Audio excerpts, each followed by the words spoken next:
Welcome to Founder Tactics, a podcast about entrepreneurs and the communities that shape them. I am your host, Julia Lucidi, and today I had the privilege to interview Jordana Guimarães, co-founder at Fashinnovation, a global community and platform bringing founders and CEOs together from the ecosystem of technology and fashion. Fashinnovation's mission is to help the fashion industry adopt more sustainability throughout their work and supply chain. Jordana and her team have hosted events for hundreds of the top names in fashion and have produced content and experiences to inspire the next generation of innovators in the fashion economy.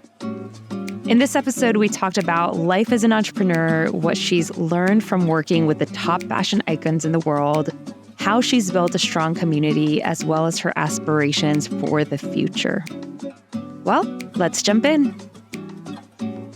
Adriana is our lifesaver. Without Adriana, there would be no Fashinnovation. Your babysitter? Oh my God.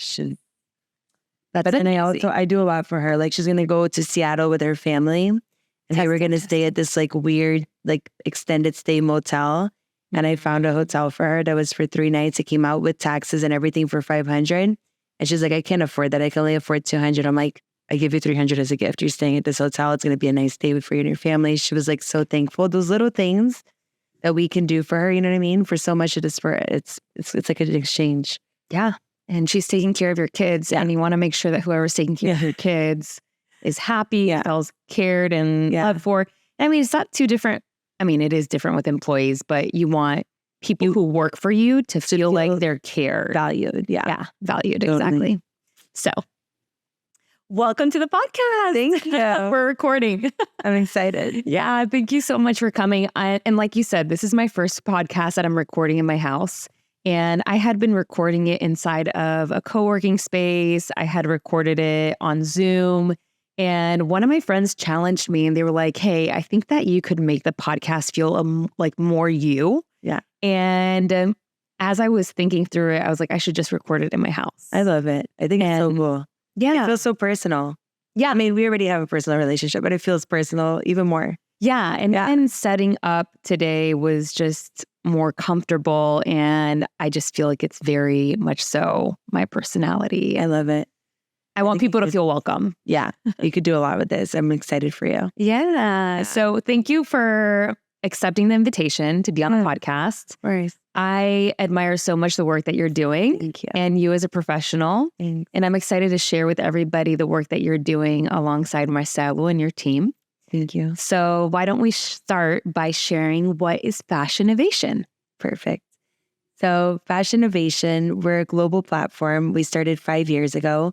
And really with just the idea to connect the fashion industry globally. That was the main thing. And not only connecting them, but also really making sure that these connections and conversations led with innovation, technology, sustainability, diversity, equality, inclusion, and entrepreneurship. So those are the pillars that we really wanted people to focus on.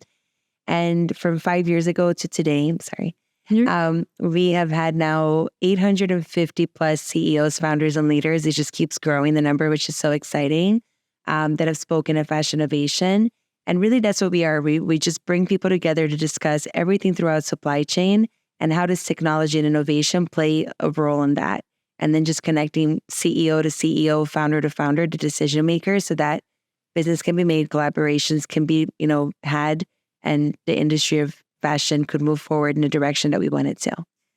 That's pretty amazing. Thank you. I am not personally super plugged into the fashion industry. I am now learning so much more about it through you guys. Yeah. Is this a pioneer initiative in a sense that this hasn't been done before in the fashion industry? So when we started in 2018, no one else was doing it. There were incubators, but it's very different from what we do.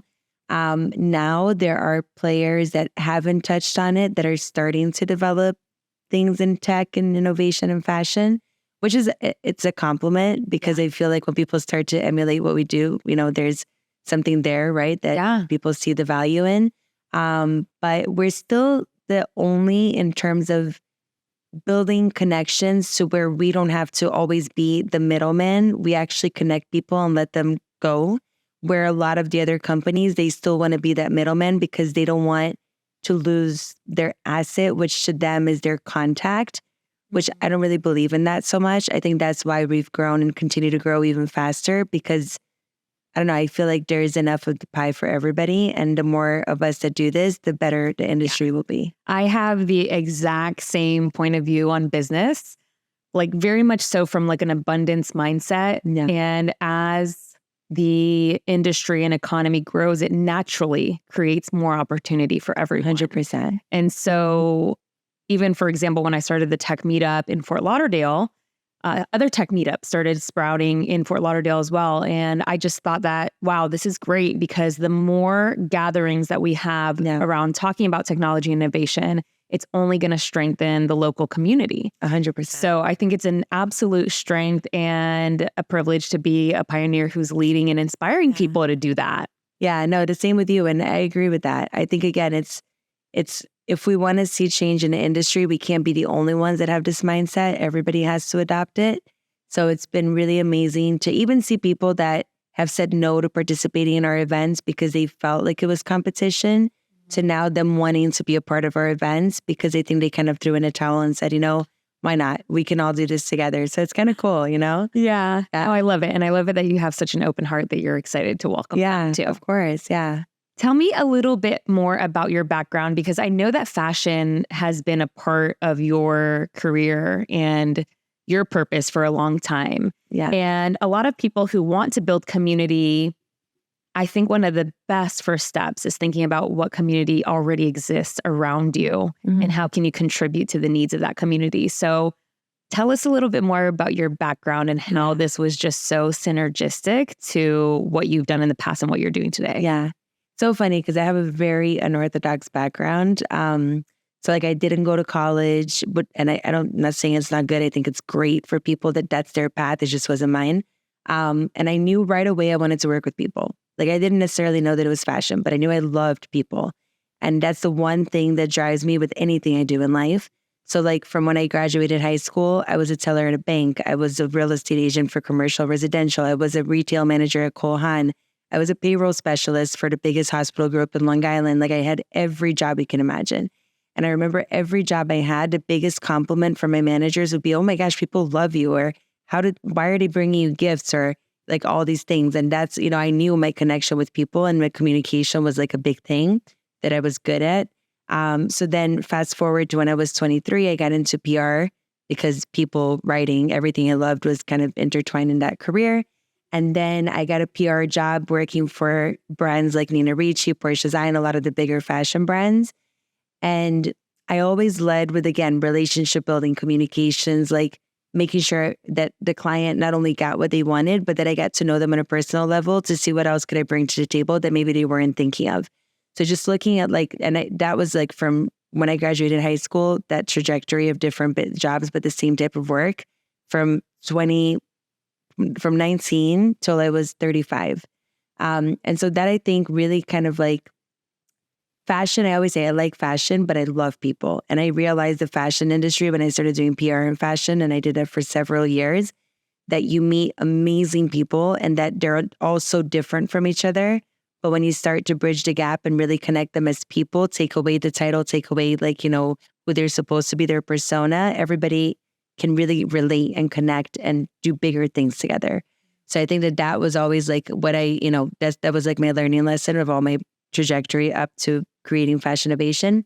And when Marcelo, my husband, business partner, came to me one day and said, does it make sense if we create an event like CEO Summit? He worked at Endeavor. Right. I was like, let's do it. So that's kind of how everything came into play because his business background, my fashion people relationships background coming together. Yeah. It was like a beautiful marriage. Yeah. No, I love that. And Marcelo is just so full of ideas. You guys are just a power couple of incredible ideas. And having worked with Marcelo and just seeing the energy that he brings to the table is just really incredible to work next to. He's super inspiring. He's encouraging. He's challenging. Yes. Very challenging. He's all of those things. Yeah, he is. Yeah. Yeah. And you have worked with so many massive names in fashion industry. List a few for people to. Yeah. Donna Karan, Steve Madden, Kenneth Cole, Rebecca Minkoff, Mara Hoffman, Steve Aoki when he did so many. It's so hard to just name a few. CEO of Zadig Voltaire, head of innovation at LVMH, president of Kering Group. There's been so many, like it's, yeah, this goes on. And rubbing shoulders with all these incredible leaders in fashion, what have you learned from them, from their leadership, or even from that human connection? First, that they all created their business focusing on what they were good at. And as soon as they had challenges to grow of things that they didn't know how to do, their forte was knowing how to hire the right people at the right time. Every time there's a talk, like Steve Madden said, he's like, I love creating shoes. I don't know anything else about business. So I just hired the right people at the right time. And that's how my business evolved. And I've heard that from so many people, like Tommy Hilfiger, so many of them. So I think that has been like the biggest thing. And then the second thing is that the people that are the most successful are the most humble and the ones that are most willing to help you grow. Like they are the biggest like mentors. They're willing to give their time, the real success stories. So that's been amazing to see as well. That's really incredible. And I think it's really exciting to rub shoulders with other people who have accomplished so much.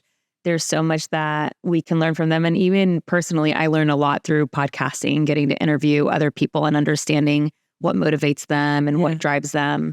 So what do you feel like is the biggest impact that you've created through Fashinnovation, like through all the initiatives that you guys do? Perhaps biggest not being measured by necessarily numbers, but what's like the most fulfilling for you?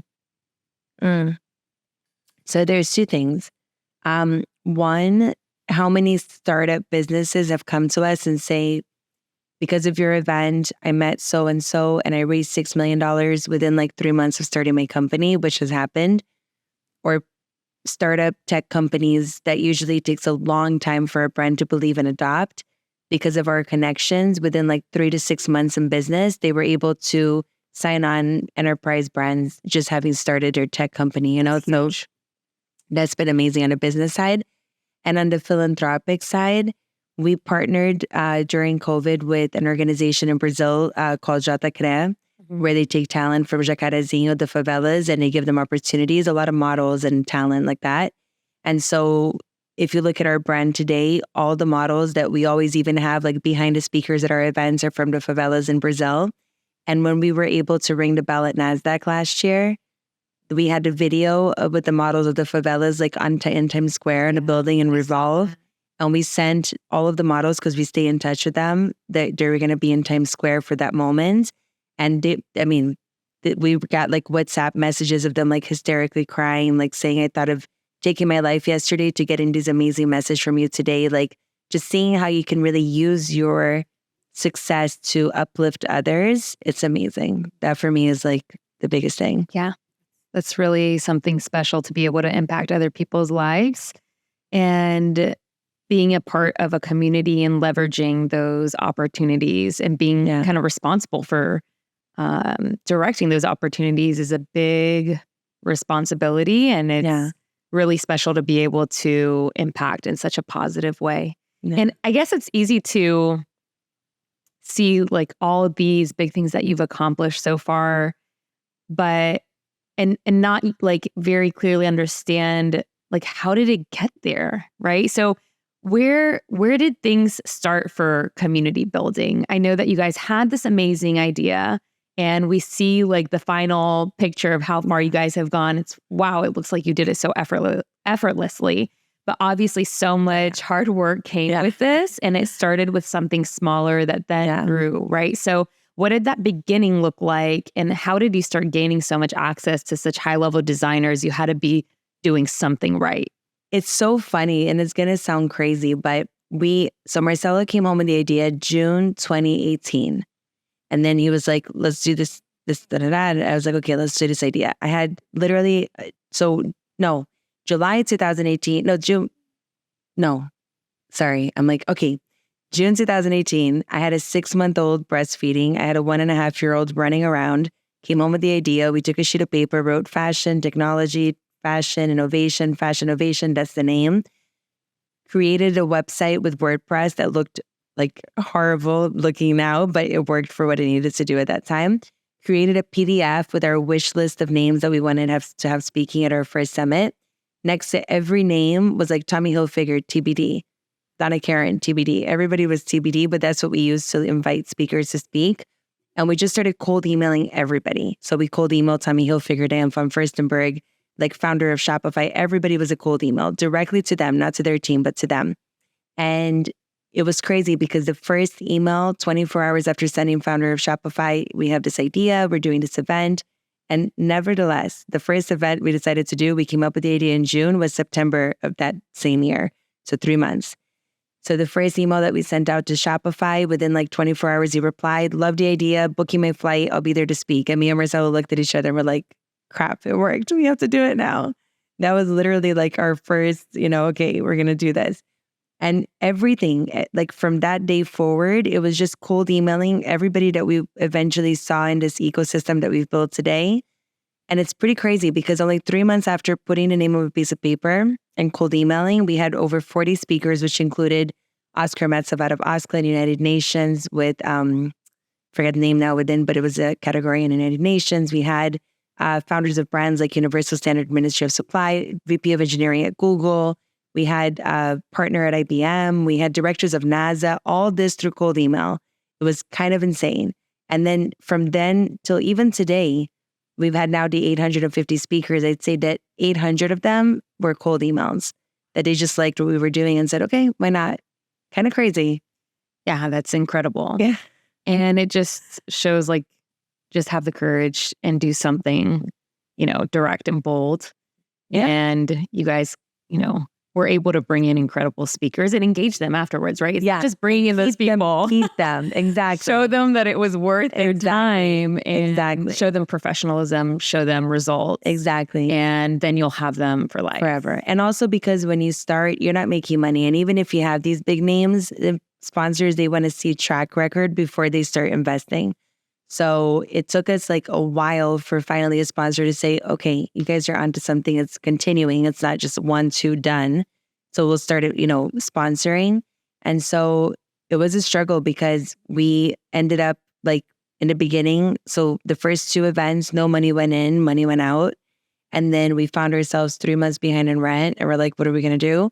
So we literally packed up a suitcase each. We left all of our belongings behind, went to Brazil, lived with Marcelo's mom in a 1-bedroom apartment for 8 months. We didn't even have money to help her buy breakfast. It was like really bad. But we believed so much in Fashinnovation that we were like, we're going to take the time here in Brazil as like hard as it is, and we're going to make this work and we're going to come out on top. And then 8 months later, we were able to pay off our debts. We were able to save up money. And then instead of moving to New York where we started the business, we said, let's go to Florida. It's easier. And so we came to Florida. And since then, we never looked back at that type of situation. So I think you have to be willing when you're bold like we are to put up with things that can happen that are very challenging. But if you believe enough in what you're building, I think it's super worth it at the end, Yeah, a lot of people, including myself, want to make money out the door. Yeah.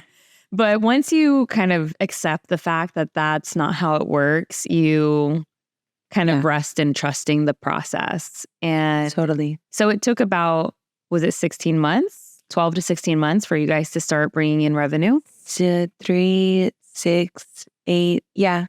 Yeah, right. 14 months. Yeah. Yeah.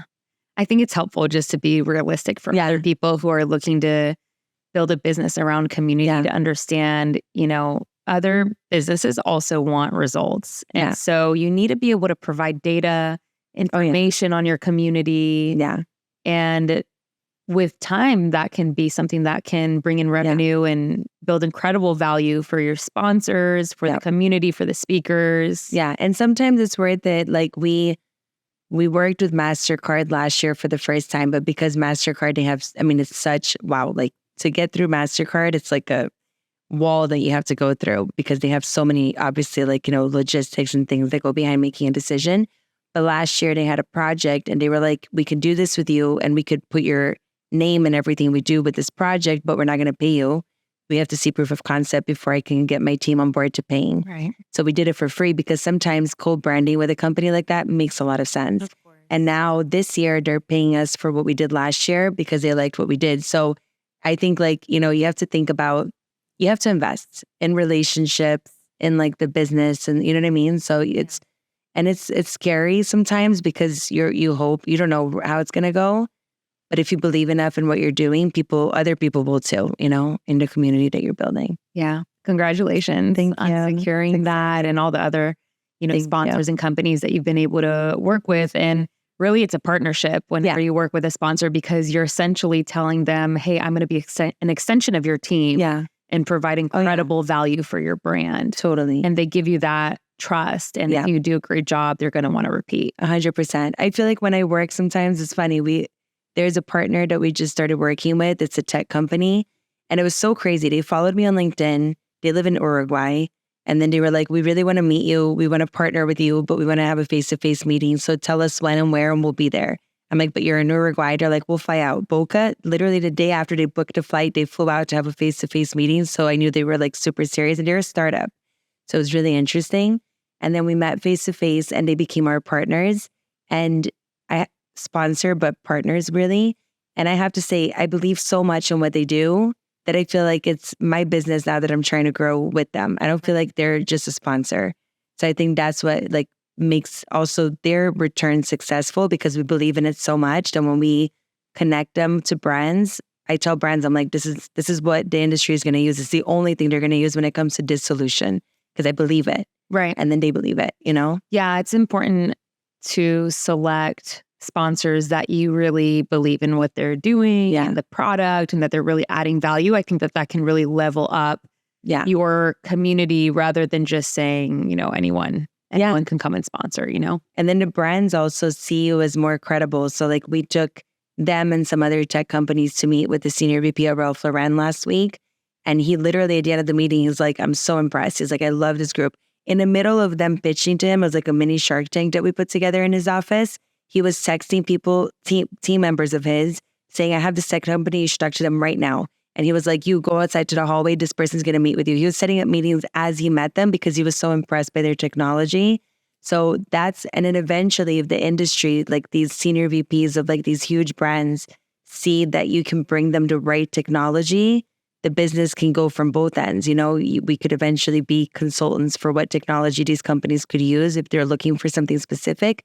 Because right now, most of what we do is just a tech company. Yeah. So we don't really charge anything to the brands, but who knows what the future, So let's dive in a little bit more on what technology for fashion looks like, because I think firsthand, it's hard to think about everything that fashion entails when it comes to technology. So give us some examples of everything that is being impacted by technology in fashion. Yeah. So there's a lot. It's a lot. So one is a partner that I mentioned, but I'll talk about the solution. It's sizing using technology for e-commerce platforms. Because when we go on an e-commerce platform and we shop a brand, if we've never tried it before, chances are the size, even though it's your size, could not be your size in that brand. And then returns is horrible for the environment and all these things. So there's a lot of sizing technologies that are coming out to where now you can go online. You can take a photo of your favorite shirt on the floor with just your ID on top of the shirt. And then you upload that shirt image to the platform that you're using for the sizing. And then after you upload it once, any e-commerce platform you shop in, using that photo, they can tell you exactly the size that you are in that store based on how that shirt fits you, just through a photo. You don't have to take a picture of yourself, nothing, which is amazing. So that's one. Then you look at circular economy with resale. So right now you can use technology to, instead of having to resell a DVF dress in Poshmark, you can actually go to the DVF website and do the resale of that dress at the DVF website and get points so that you can buy your next dress, and the loyalty stays and remains within that brand's e-commerce platform. So that's another one. AI now, generative AI is the big talk, because you can literally create an entire collection that doesn't exist using models that are also generative that don't exist, place them in places around the world without having to use carbon footprint for them to travel and do the photo shoots. And the entire thing online looks like it was photographed in Egypt with this model using this outfit, but everything is fake. And then only when you purchase that piece, you don't even have to have the pieces made for when someone purchases it, because you can do on-demand manufacturing, which is another technology. So literally the whole process, now startup brands can use this, and they don't need money to start a company, because they only start using dollars when they're getting money in, and they only make the clothes when somebody orders it. So it's pretty genius, right? So that's another one that's really big. So there's so many, but those are a few that come to mind. Yeah, that's interesting. And do you see any challenges in community building in fashion? I know it's like a very ego-driven industry. Driven. And that presents a challenge within itself. Yeah. And so you've been doing this for a while now, 4 years. 5 years. 5 years. What have you seen? Like, what were the challenges that you saw as far as community building, and how do you see it unfolding today? So I always say, I think one thing that differentiates us is that my team and I, we have no ego. Like the industry has a lot of ego, and it's like, so it's hard because in the beginning it was hard because when you're trying to build community, everybody who you're trying to bring into your community thinks there's a hidden agenda because you're used to that, right? So I feel like one thing with us, even when we invite people to speak at our events, they're like, what do you want us to speak on? And I'm like, whatever you want, whatever is most inspiring to you today is what I want you to talk about. And I love that because usually someone will be like, come in and talk about this or this topic, where we really let them have the reins on what they want to talk about. And I think because we're so relationship driven, so our whole team is from Brazil.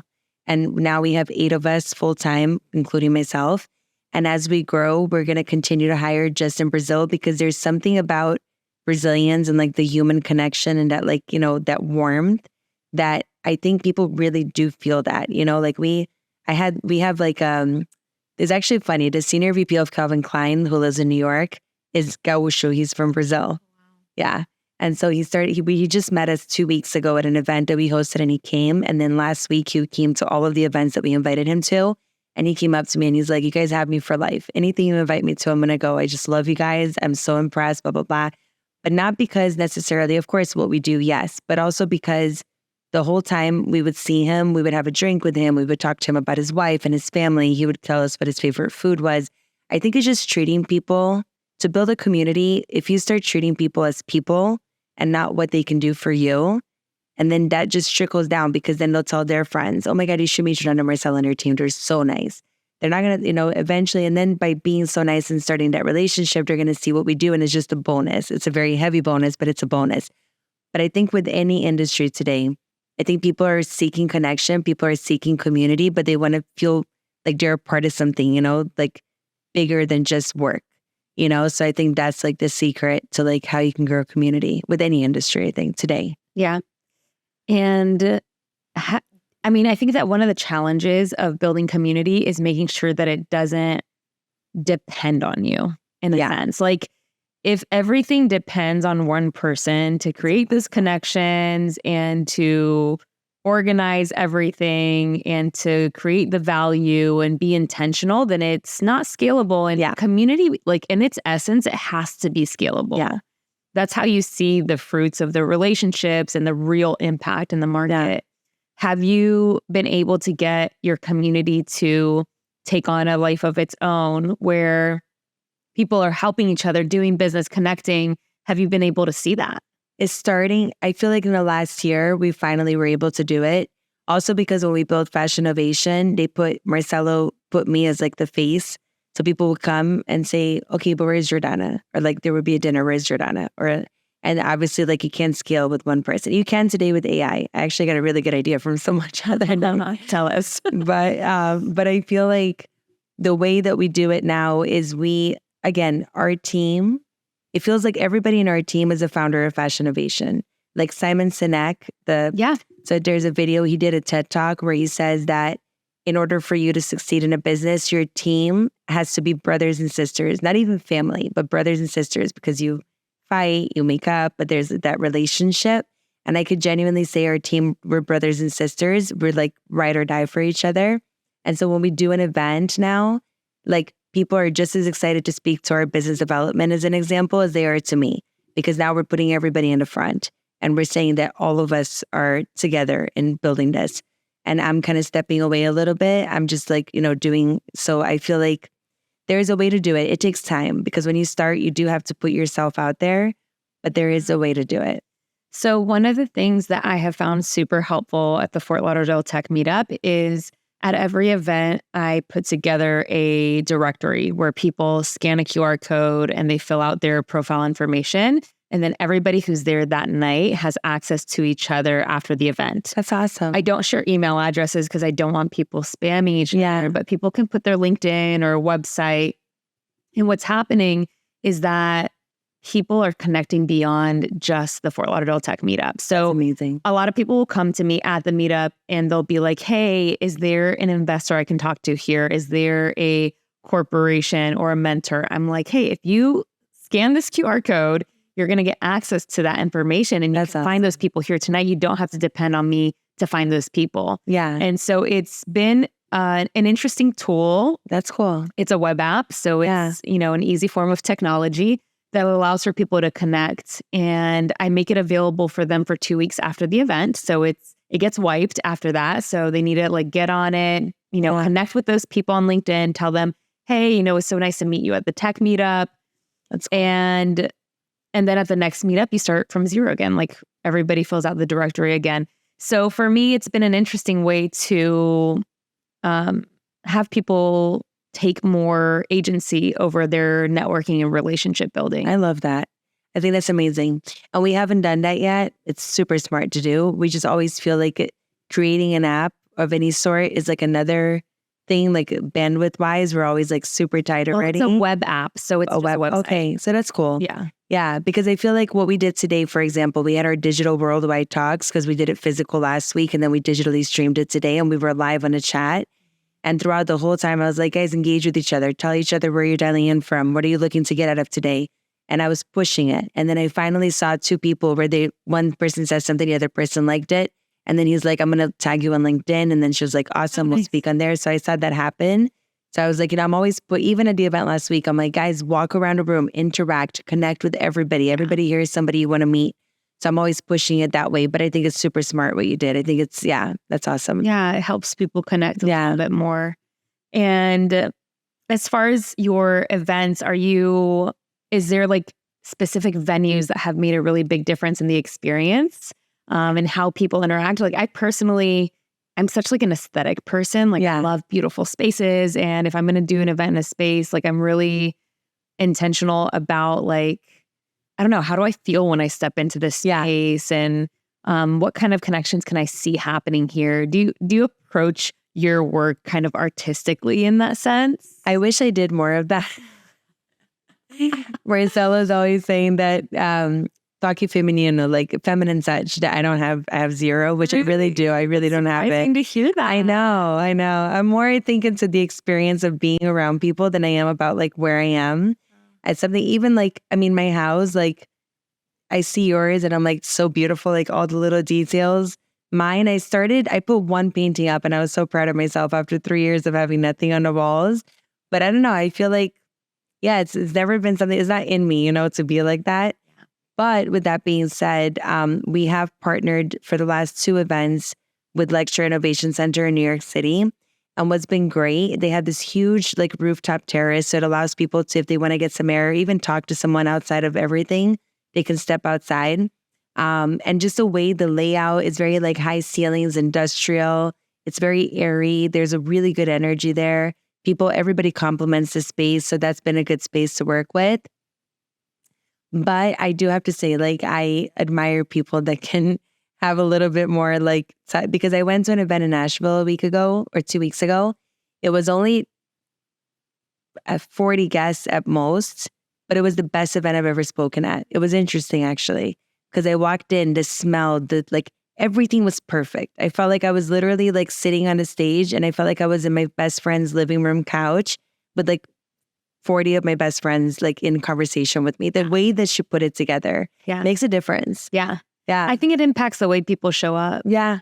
And I don't think it's only the space. I think a space is a component to it because I think physical spaces can compel a lot of things within us. Yeah. It's just the way I experience the world. I'm very like creative and artistic. So I love being in spaces that cause some sort of like contemplation or reflection, even if it's like a well-designed bar. Yeah. I actually love well-designed bars. Me and my husband, we love going to like little dive bars that are like a little bit, cute and decorative and hidden and like this little gem. And so I think about those things, I think about connection, but also I think there's a lot of layers to creating engagement and community. And another one is just the act of hospitality. Yeah. How do people feel? I do well. Yes, you do. How do people feel when they walk in the door? Yeah. You know, do they feel like seen, well received, like they have a purpose in that space? Yeah. No, so that's the thing. I'm not the visual person, but I'm definitely the communication person. And even Marcelo, like sometimes a day will go by and at night I'll be like, so I talked to your mom about this. I talked to Keith Listener, who's a designer of Arawang, about this today. And then did you know about this? And he's like, how did you talk to everybody today? When did you work? But I managed to always keep in touch with our community of like speakers, with our community of sponsors. I'm always like poking them on Instagram. Like I'm 24/7 engaging with them. So everybody feels like they're my best friend. Like I've actually had people come up to me at events. Hey, Jordana, it's Jennifer. No idea who that is because you have to give me a little bit more context. But then I'm like, oh my gosh, how are you? And then as the conversation goes, I pick up who it is. And if I don't, I never ask. But then I go to my team and I'm like, have a conversation. Tell me who that is. And also because like the bigger you grow, like now we have over 58,000 subscribers that receive our newsletters and emails. And our whole team emails people sometimes signed off as Jordana Guimarães. So everybody thinks they're talking to me. Yeah. So, and sometimes I'm like, it can be a challenge, especially when you start doing things at a greater scale to like remember. It's impossible, right? Yeah. So, but I feel like that I'm really good at is like making people feel super welcome, like they're a part of the family, and they really are. But just trying to like, the bigger you grow, the harder it is to do that. I think it starts to become a challenge. As you do like a great job, people start to become ambassadors of your brand and even promote your work for you or be somebody who wants to engage with the community kind of at that like ownership level. Yeah. So I think it's in a sense, the feeling of community and belonging is what's scalable. Yeah. And not us personally. Exactly. And I think it's lovely to like hop on a podcast, share your thoughts, talk about your experience. It's a way of giving an insight into like how you work and how you process all of these things. Yeah. Because that's the thing. I'm a yes man type of person. I say yes to everything. Like everything. Like 2 days before the event that took place today, the digital event, LIM College, I'm under board. And they were like, 3 students want to interview you and there's a pitch thing if you want to participate. I said yes to everything. So literally the last 2 days, all I did all day was speak to students and do this like pitch thing and I love it. That's actually that's what I was going to ask you. Is it energizing? Are you glad you said yes? That for me, funny enough, is how I know that I'm successful when students want to speak with me because to them, what I'm doing is inspiring. Then I'm like, this is amazing. Like, I love it. Actually, it's one of the biggest things. So I love doing it, but as I was doing it, I'm like, Marcella's probably going to kill me. Like I'm literally like speaking to students all day and I'm not working. But for me, it's like it's an important part of what we do. For me, I genuinely do what we do because I want to inspire people. Like that's my thing. Obviously, I need to make money because I have a family and everything. I wish I could just like talk and inspire people all day and be taken care of. But I don't know. Yeah. That's like my thing. I love it. Yeah, it sounds like it's energizing. It is to connect with people. And I think that as business owners, it's kind of finding that balance between doing things that energize us and give us that like breath of fresh air. And then, getting down to the nitty-gritty of the things that we don't like doing. Yeah. But it's part of the dream. Like, it's awesome to be an entrepreneur, but don't do it if you're not hardworking. 100%. Like, if you are not willing to, give it your all and give it your best, then it's probably better to stick to a 9 to 5. Yeah. So I know being an entrepreneur is so hard. Wow. Yeah. It's hard. It's hard, but it's very fulfilling. Super fulfilling, but it's definitely like a major roller coaster. Yeah. There are days where you're like, I'm on the top. And then the next day you're like, crap, what am I doing this for? What do you do in those moments where maybe despair hits or it's challenging or it's really difficult or you like are hitting a wall? I take a break. Discouraged. Total break. I shut off. Completely shut off. Like for the full day, a week. I really do. I shut off because I know nothing is going to happen. I'm just going to be annoyed and I'm not going to give it my best. I postpone whatever call I have in that moment. Yeah. Because sometimes in the middle of the day and I still have 5 more calls, but I know if I get on, I'm going to be like, hi, I'm with Fashinnovation. I'm not going to be yourself. Yeah. So then I just shut off. I go to a restaurant and have like an amazing meal and a glass of wine. It makes me feel better by myself. Or I go to my aunt's house because my kids are home and I just tell her I'm going to go there to take a nap, and I go in her guest room and I take a nap, and I just shut my phone off and tell my family I'm okay in case they try to reach me. But just like, I think for me it's just shutting off because and the thing is, because like you, I'm sure, but I talk to people 24/7.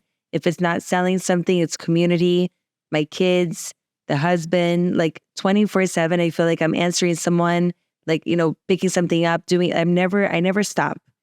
So sometimes I think we all need it as humans to just like stop, right? Yeah, it's so important to rest. And I think that we live in a culture that just drives. And it's like, nonstop. Get things done, be productive. But I really believe in rest. I think it's so important. On Sunday, I completely, abstain from working as much as sometimes I feel tempted to, like, oh, I'm just going to pick something up and post it on Instagram or whatever for work. I'm just reminded, today's a day that I want to rest. For me, it's to trust that God works for me and that I can rest in his provision for my life and enjoy like a day off and just like remember what's important to me. Yeah. And for me, when I get to that point where I'm really burnt out or discouraged, it's a couple of things. I like to check in with like, how have I been handling my day? Have I been getting, water, like healthy food, exercise, sunlight? Am I like taking care of myself, or what is it that is driving me to get to like this moment of stress? And also just like a mindset reset. So thinking, what am I framing in my point of view right now that needs to be reframed? Yeah. And so sometimes I'm feeling stressed out about something that's actually really exciting. So let me, instead of feeling stressed out and fearful, let me be excited and see this more as a fun and adventurous endeavor. So just reframing my mindset around it too can be really helpful. Yeah. No, I feel like this, And it's so funny because working out for me now is my escape and it feels so good. Welcome to the club. Oh my God. I love it. Like I came back from New York on Saturday morning this past weekend and I felt just not like myself. I was tired. I have this cough that's been lingering for 3 weeks. It just doesn't go away. I feel like it's a part of me now. I just accepted it because I don't think it's ever going to go away. But Saturday, I felt like that. Sunday, even though I still felt terrible and exhausted, I said, I'm going to jump on a Peloton. Maybe that's going to give me some energy. And it actually did. Yeah. And then like every day, even if it's 30 minutes, even if it's 15 minutes, I've been doing something. And even today, actually, it's funny. I was going to ask you before leaving, I was going to be like, you have a pair of shorts I could borrow and I'll send it back because I have sneakers in the car. I have a shirt. I just need shorts because I do when I go to the gym. I got you. Because I feel like, the working out is amazing what it does to your mind, to your body, just like releases everything. It's medicine for me. For me too lately. It's like night and day. And I try to work out in the morning. I find it better to get it done in the morning. Whereas at night, I'm more likely to put it off or get lazy or something. But I feel like a huge shift in my mindset. And I do cardio, martial arts, and I do kettlebell training. And so, I just walk differently and you just feel like a pep in your step. Absolutely. Yeah, I agree. If I don't work out, I can have like increased anxiety, negative thoughts. And then I work out and I'm like, oh, I just needed a good sweat. Yeah, 100%. With the right music. Yes. Oh my gosh. That's like such a key trick for me is like, if I'm ever not feeling like working out, I have a playlist that I put on. And just as I'm getting ready to put on like my, leggings, sports bar, whatever, I put on this playlist and it just like gets my heart rate like up already. I'm like, yes, like I want to go work out. It gets me in the mood. I think music is like key for anything. Even when I'm working and I have a million emails, if I put the right playlist on, then I just go, I don't stop. Yeah. Music is good. Yeah. We've talked a lot about community at Fashinnovation, but I want to hear a little bit more about how community in your personal life has been a part of your growth as an entrepreneur. Yeah. So I know you have family nearby and you guys are super, super close and tight knit and you have your family there to, if you want to rest your head and take a nap, you can go over to your aunt's house. Are there other ways that not just family, but maybe friends or mentors have been a part of your journey? Yeah, funny enough, a few of the Fashinnovation members I became very close with, like closer than people that I know for like 20 years, like let's say like best friends. Best friends kind of I don't know. I don't like that term anymore. I don't feel like It's so teen. It's kind of, I don't know. It is. It's like my best friend. It's so teen. I feel like friends, right? I don't know. I don't use that term anymore. But I feel like some community members of Fashinnovation, when they speak at the event and I feel it like a draw to them, then I actually have a case where like there's one that I love, like, and actually we felt the same way about each other. And he's just been someone that I can like text and ask opinions. I know he's not going to judge. He gives me the right answers or the true answers. And even like I'm going to New York March 7th and he's like, oh, I'm leaving the 6th. I could do breakfast on the 5th. So I'm actually going to go on the 5th just to have breakfast with him. So I think investing in people that are invested in you and really support you and are like real about it. Yeah. I think I have like a handful from Fashinnovation that have become like some of my closest friends, which is kind of funny. Yeah. Yeah. So that's really great. I also have just a couple of entrepreneurs and mentors who I can reach out to. And some of them, there's water right there if you want some water. Yeah. The coffee. I know you have a sticky cough. So yeah. That I can reach out to. But I think what's even more special to me is like when they just reach out on a whim, randomly. And they're like, hey, I believe in you. You're going to like kill it this year. Those moments. Just like a random text, just right when you're needing it. And it's coming from somebody who's also in the trenches, who maybe is a little bit ahead of you or working in a completely different industry. Yeah. But they're hustlers and they know what it takes and they know how difficult it is. And just to have that, like, I guess companionship, like entrepreneurial companionship in a sense. I think that's important when you're an entrepreneur. It's nice to have your family be like, oh, you're doing so good, but it's different when it's coming from someone that understands and understands what you're building because they're in the industry and believe in what you're building. Like I've had this individual I'm talking about for the breakfast. I was doing an event a month ago in New York and he wasn't even invited, because it didn't make sense for the client that I was doing it for. And he texted me and I was like, you should come by, just to come by for a little bit. He's like, I don't know if I can. And like right at the end, he popped in. Literally, he's like, I'm not staying. I couldn't have you be in New York and not come by and give you a hug and tell you how amazing you're doing. Just that one moment, because this person holds a very big position in the industry, was like, whoa, like I felt like, okay, I should keep doing this. Sometimes it's like a little reminders, or like I've had another person that's like very prominent in the industry just a few days ago. We were having a call. She's like, I'm so impressed by you that you're still going. I know how hard in this industry it is to keep going, but you guys are still going. And every time you're getting stronger and it's so hard to do. So I'm really like extra impressed. Yeah. So those things, like those are the people that I lean on that I know are like the cheerleaders in my space. You know what I mean? Do people offer you jobs a lot? It's so funny because I think it's funny because people always like, so it's not really jobs. People are like, can you do what you do for you guys, for us? Like, can you build community for us? Or can you help us with PR? The things that they see that we're getting a lot of like Vogue articles, this and that, they want to see if we can do it for them. So things like that are not things that we offer in terms of our services. But I also think because we're a startup, we're only 5 years old. I feel like if I go to someone and say, I'm working with my husband. I feel like I want to separate things. I want to get a job. I honestly believe it'll be very easy to get. For sure. But I think people, they don't want to offend you when you have a startup in a sense. So they come around, you know what I mean? It's in like different ways. Yeah. Yeah. I think for me, ever since starting my company, it's been like fascinating how many people offer me jobs. And I'm like, no, I have a company.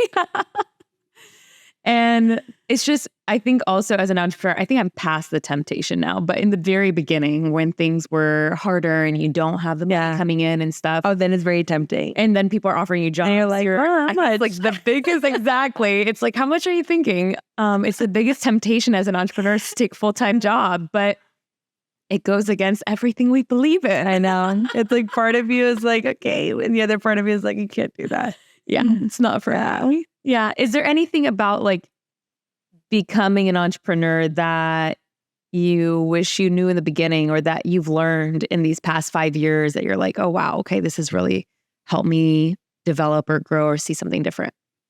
I think it's one, not trying to do everything yourself. I always felt like if I don't do it, it's not going to be done well, And even like, So now I've officially stepped away from sales. I don't touch it anymore. I'm not even invited to the sales meetings. It's good, but I'm also like, oh, but if I don't do it, if I don't go in it, are you guys going to know everyone that we're talking to? I have anxiety. I went in now. Now I'm officially the chief brand officer. So I'm all about branding and PR, which I do. That's what I do really well. And that's what I like to do a lot. But I also love to sell. But because I know it's the money coming in, I'm kind of like, I feel like I need to see what's going on or be in the know. Yeah. But I realize that sometimes you have to let go and trust other people. Otherwise, you're never going to grow. Yeah. I mean, that's leadership development. I know, but it's hard. Is it your husband? Is it Marcelo that's taking? No. Or you guys brought somebody on board? We brought someone on board. He followed me for a year in all the calls. He perfected his pitch and now he goes on his own. Oh, that's great. But I'm always like, did you forget? You should talk to this person. I'm sure he didn't. He's amazing. But my OCD comes in. It's normal, I think. Yeah. How has it been growing teams and having to take on that management role? Because I don't think it's necessarily something that everybody wants to do. No. But it is part of growing. It's inevitable. Yeah. So truth be told, Marcelo is the business development of the business. So he's the one who really leads the team, like the whole team. I have a few people that I talk to because they're communications and, editorial and things like that. So I lead with the communications team now that I'm doing the branding. But the overall team, I have to give a big hand of applause to Marcelo because I don't know how he does it. I don't know if I have the patience. He's on the WhatsApp group with everybody and he's like, every day, wake up, good morning. He has a recording that he did that he says, bye, screaming. Oh. So he's on it. He's every day, he's a cheerleader, let's go. And no matter how well we do, he's always it was good, but it can always be better. Marcelo is I have to say, he's he could be president, honestly. He has that personality. Yeah, he does. He really inspires. He is so savvy. He will get things done. He will come up with the idea. Yeah. Oh my gosh. And sometimes it's really simple. Yeah. Buying stock of a company so that you can have their meetings. Yeah. No, that was a crazy story. Oh my God. And he does a lot of things that he does. I'll wake up, I'll be 7 a.m., open my inbox. And this happened a bit ago. And there was an email from the founder of TED Talks. Hey, Jordana, I'll get in a call with you. When do you want to speak? And I'm how did this happen? He's I couldn't sleep last night and I thought about TED and I found his email and I sent him an email to have a call with you. He comes up with these and people replying and I'm getting on a call with them and I'm always okay, let's see what happens. Yeah. This guy was super interesting, by the way. The founder of TED. Wow. What an interesting, very eccentric person. Yeah. Super interesting. And it was a really long conversation. And from the beginning, he's I don't know anything about fashion. I don't know why you're talking to me, but let's have this conversation. It was kind of funny. So we might be having a TED Talk coming up soon? I mean, who knows? They have Boca TED Talks. Are they TEDx or? TEDx. Okay. Cool. Interesting. I never knew. Yeah. Who knows? Is there anything exciting coming in the pipeline for Fashinnovation that people should look forward to, keep an eye out for? Yeah. So we did partnerships and collaborations with governments like Saudi Arabia, the mayor of Miami-Dade County, and some things like that. So we're now in talks with a lot of embassies of other countries around the world that want to bring Fashinnovation to them, like we did with Saudi.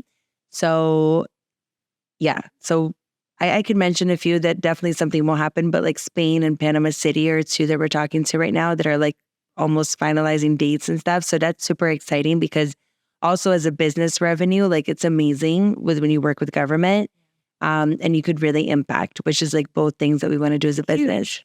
So that's one. We're going back to Cannes Film Festival with MasterCard. So we're really excited about that. And then I started on a personal side, but attached to Fashinnovation because I'm using our community, the Fashion and Wine Talks, which is a show. On Instagram. On Instagram every Thursday, 8:30 What's the handle? I am Jordana Guimarães, full name. So it's been really fun because I bring artists, investors, fashion designers, everyone to have a glass of wine with me. And it's funny because some people don't drink. So then I'm just bring a juice. Anything, whatever, something, a cup. Of course. And then I'm going to start doing them physically now, starting with Boca and then eventually New York and other places. So I'm excited about that. And yeah, just keep building community and just keep like showing the importance of technology to fashion, but also showing the world that fashion is a business. Like, I don't understand. Honestly, I go to so many events when it's like CEOs and founders of other industries, and they're like, what do you do? And the minute I mention fashion, it's as if though I said I like to play with Barbies. I honestly don't get it. People are like, oh, fashion, that's cute. Like, it's like a cute thing. Like, fashion is the biggest business in the world. Like, how many jobs, supply chain, like there's so much. Yeah. But people really, it's kind of crazy. Yeah. I think that whenever initially, think about fashion and innovation, I think that now I understand, but I can see how people don't see like the full supply chain that is impacted by fashion. Yeah. And they think more of the end product. Yeah. And the models and the Instagram the ads, the glamour. But there's so much on the back end of fashion as well that, is a part of what you guys are addressing. Yeah. Yeah. So that's my mission. Yeah. So going to events and showing people. Yeah, no, that's great. And what's the big dream, let's say, for the next 5 years? So if anybody listening has an idea for this is what's keeping us up at night is what is our scalable business solution? Because right now, I mean, we can be super happy, like, bringing in a few million a year and like, doing what we do for the industry and having fun while we're doing it. But Marcelo especially is very like IPO driven.